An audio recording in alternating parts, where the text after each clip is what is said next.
Представьте машину размером с трехэтажный дом, которая весит 100 тонн и при этом способна проехать по голой тумбре, где нет ни единой дороги, ни единого ориентира на сотни километров вокруг.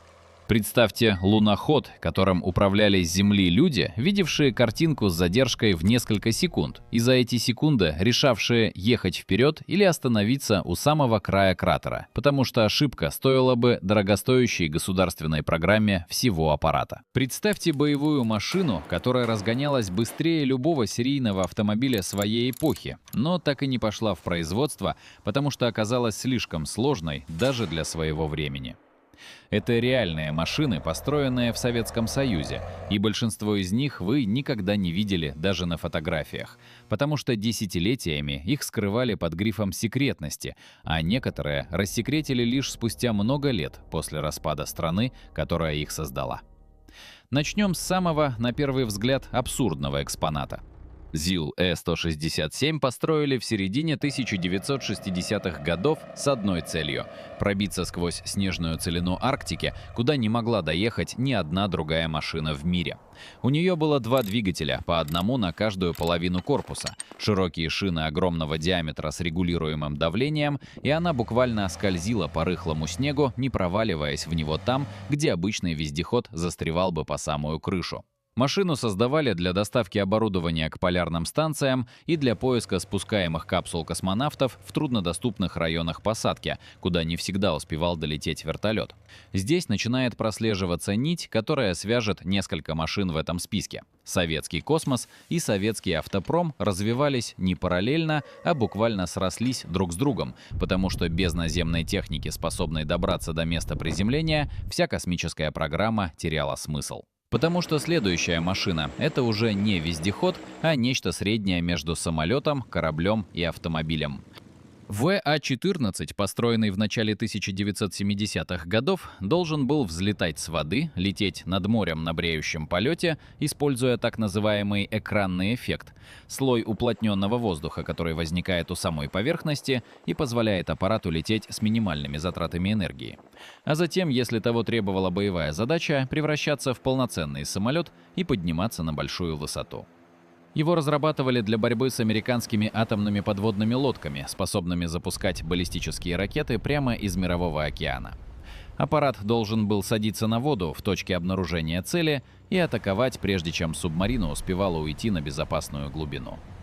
Построили два опытных экземпляра, и один из них реально поднимался в воздух и совершал испытательные полеты. Довести экранолет до серии не успели. Умер главный конструктор, изменилась военная доктрина, появились более простые альтернативы, а сама идея требовала технологий, которые на тот момент существовали лишь частично. Сегодня уцелевший образец стоит под открытым небом в музее под Москвой, медленно ржавея, единственное вещественное доказательство того, что подобная машина вообще существовала и хотя бы однажды поднималась в воздух. Если ВВА-14 кажется вам экзотикой, приготовьтесь к следующему пункту, потому что он буквально не помещается в голове, даже когда видишь его собственными глазами.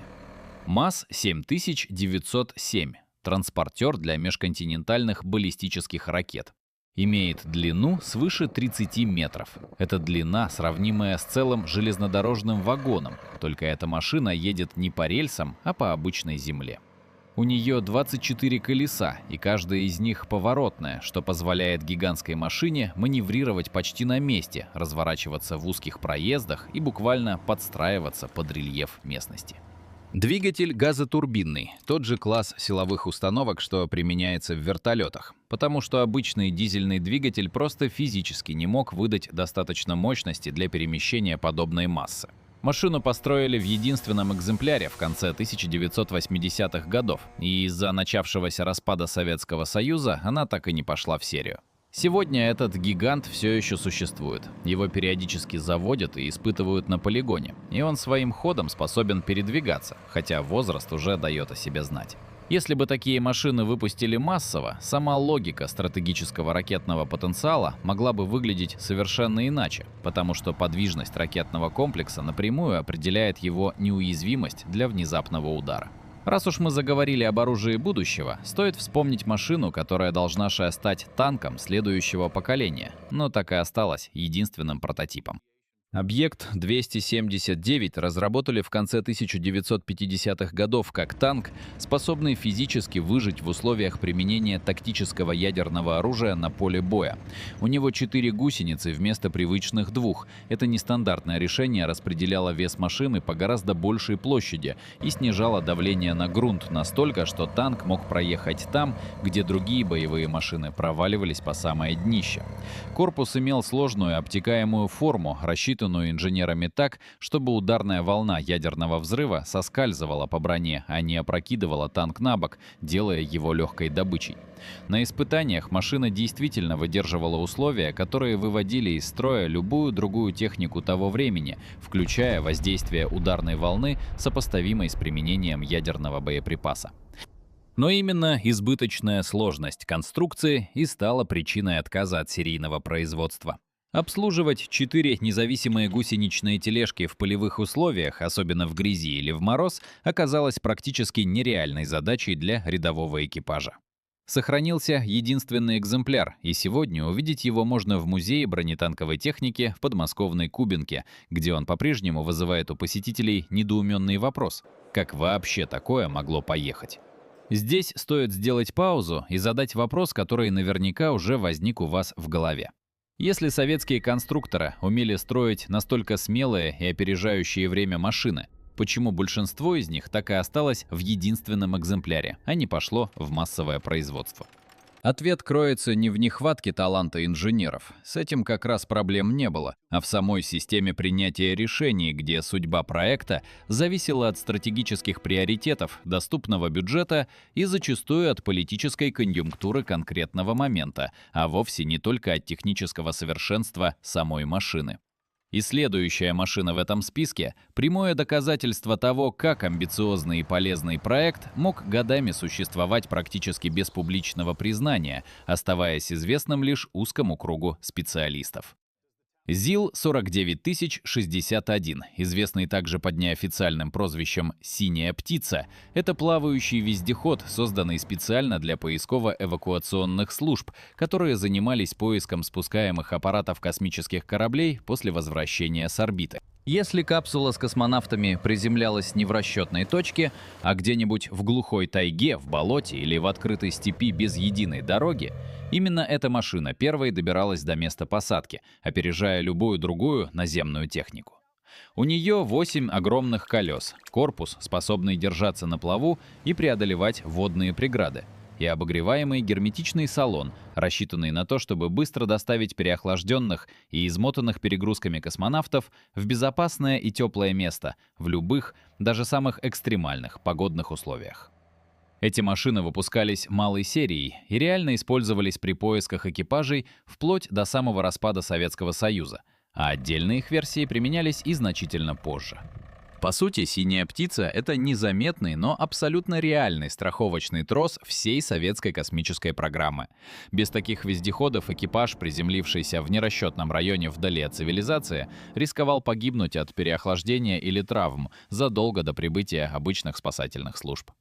Раз уж мы заговорили о поисково-спасательных машинах для космонавтов, логично перейти к их предшественнику — ЗИЛ-29061.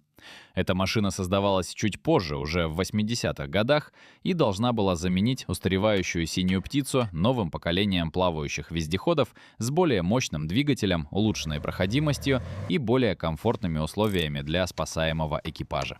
Построили несколько опытных образцов, испытания прошли успешно. Машина показала себя даже лучше предшественницы по большинству характеристик. Но крупная серия так и не была развернута.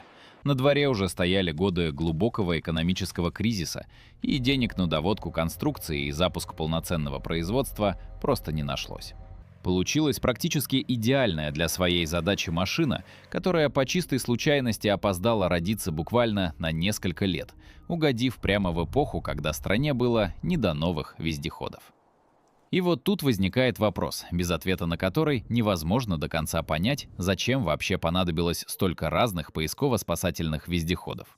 А что вообще происходило с экипажами, если их искали не в относительно теплой тундре или тайге, а в самом холодном и враждебном месте на всей планете, куда вообще способен добраться человек на колесной или гусеничной технике? Ответ на этот вопрос приводит нас к машине, которая работала не на поиск отдельных космонавтов, а на выживание целой научной станции, там, где температура регулярно опускается ниже минус 60 градусов, а ветер способен сбить с ног даже опытного полярника. Харьковчанка — это не один автомобиль, а целая жилая лаборатория на гусеницах, построенная в конце 1950-х годов специально для антарктических экспедиций. Внутри ее утепленного корпуса размещались спальные места, небольшой камбуз для приготовления пищи, мощная радиостанция для связи с Большой Землей и приборы для постоянных научных наблюдений. Экипаж мог неделями жить и полноценно работать внутри машины, пока снаружи бушевала метель и температура опускалась настолько низко, что обычная техника просто переставала функционировать, а металл становился хрупким, как стекло. Именно на харьковчанках советские исследователи впервые в истории добрались до полюса недоступности Антарктиды, условной точки, максимально удаленной от любого побережья континента, куда до этого никто на земной технике в принципе не доезжал. Несколько машин этой серии работали десятилетиями. Их постепенно модернизировали, заменяли двигатели и приборы, и одна из них до сих пор сохраняется как памятник прямо в Антарктиде, у одной из российских полярных станций, напоминая о временах, когда добраться до полюса недоступности было не менее сложной задачей, чем долететь до космоса. От самого холодного и враждебного места на Земле логично перейти туда, где холода как такового не существует вовсе, потому что там попросту нет воздуха, способного его переносить. Луноход-1, отправленный на поверхность Луны в 1970 году, стал первым в истории человечества дистанционно управляемым аппаратом, который колесил по поверхности другого небесного тела, а не просто стоял неподвижно после посадки. Управление осуществлялось экипажем операторов на Земле, и из-за огромного расстояния до Луны сигнал шел с задержкой в несколько секунд в каждую сторону. То есть оператор видел картинку с задержкой, отдавал команду на движение, и эта команда доходила до самого лунохода еще с одной задержкой. Это означало, что каждое движение приходилось буквально предугадывать заранее, ведь к тому моменту, когда оператор замечал на экране край кратера, сам аппарат уже мог стоять прямо перед его краем или даже частично скатиться внутрь. Луноход проработал на лунной поверхности почти год, прошел расстояние, многократно превышающее изначально расчетное и заложенное в техническое задание, и передал на Землю тысячи снимков лунного грунта и горизонта. Сегодня его точное местоположение известно благодаря снимкам современных орбитальных аппаратов, которые сфотографировали его с орбиты, и он до сих пор стоит там, где остановился в последний раз почти полвека назад. Молчаливый памятник эпохи, когда человечество впервые рискнуло доверить машине самостоятельное движение по поверхности другого мира. Все машины, о которых шла речь до этого момента, объединяет одна общая черта. Каждая из них решала конкретную задачу, которая попросту не существовала до их появления. Спасти космонавта, удержаться на ядерном поле боя, прожить зиму в Антарктиде. Но был в советском автопроме и противоположный путь развития. Попытка заглянуть в будущее самого автомобильного дизайна как такового, безотносительно к военным или космическим задачам. Исключительно ради того, чтобы понять, каким вообще может быть автомобиль через десятилетия. И эта попытка случилась куда раньше, чем можно было бы подумать, если судить по привычным представлениям о советской промышленности. На Ми-013, построенной в конце 40-х годов, буквально через несколько лет после окончания самой разрушительной войны в истории страны, по форме напоминал нечто среднее между капсулой и самолетом без крыльев. Обтекаемый кузов без единого резкого угла, заднее расположение двигателя вместо привычного переднего, отсутствие массивной выступающей решетки радиатора. Внешне эта машина выглядела так, будто приехала из совершенно другой эпохи автомобилестроения, лет на 20-30 вперед относительно того, что выпускалось серийно в то время. Конструкторы экспериментировали с аэродинамикой и компоновкой задолго до того, как подобные идеи стали массово появляться у западных автопроизводителей и постепенно превратились в общепринятый стандарт.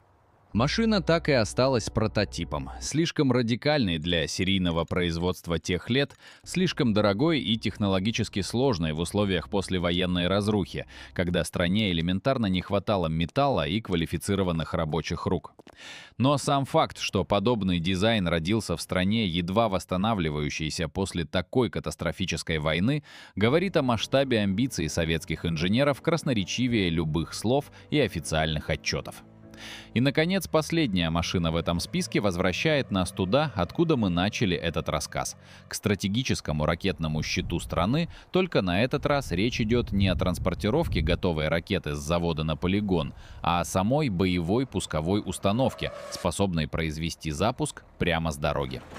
МАЗ-543 — это колесное шасси, созданное в конце 1960-х годов специально для перевозки и запуска баллистических ракет прямо с подвижной платформы, без необходимости предварительно доставлять ракету к стационарной точке старта. До появления подобных машин ракеты запускались только со стационарных шахт или заранее подготовленных фиксированных площадок, что делало их крайне уязвимыми.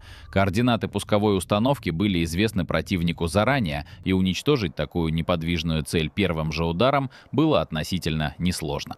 Подвижный комплекс на колесном шасси полностью менял саму логику ядерного сдерживания. Ракету теперь можно было перемещать по дорогам, прятать в лесных массивах, постоянно менять позицию, и противник никогда не мог быть до конца уверен, откуда именно произойдет следующий пуск.